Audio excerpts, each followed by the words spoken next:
it was by teachers, people who are supposed to be safe and supportive. I had a call where a teacher continuously misgendered my child. There was no consequences to that teacher. There's already very limited consequences when these things are happening, and it's already a very difficult thing as a parent to navigate.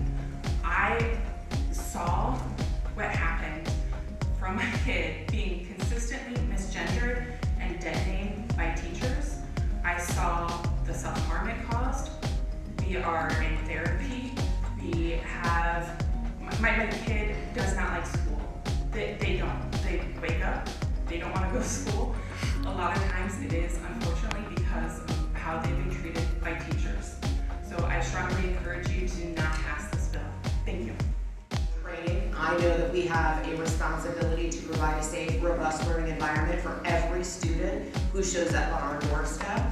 I know we should not be put in direct conflict with civil rights law that currently exists in the state of Iowa, and I also know that we don't have any districts right now that are forcing any school employee or school student for that matter to declare their pronouns at any sort of signature box on an email or any sort of communication.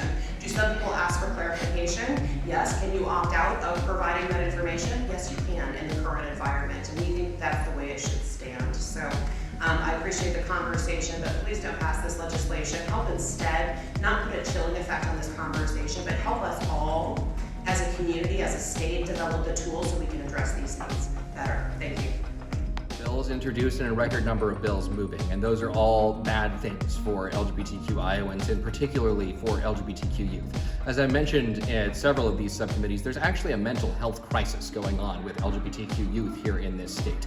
We had data that just came out state-specific in December, and it showed that 46% of LGBTQ youth seriously considered suicide in the last year. If you narrow that to transgender and non-binary youth, that's 52% seriously considered suicide in the last year, and that's compared to 18% of the general population. So a substantial increase over general population.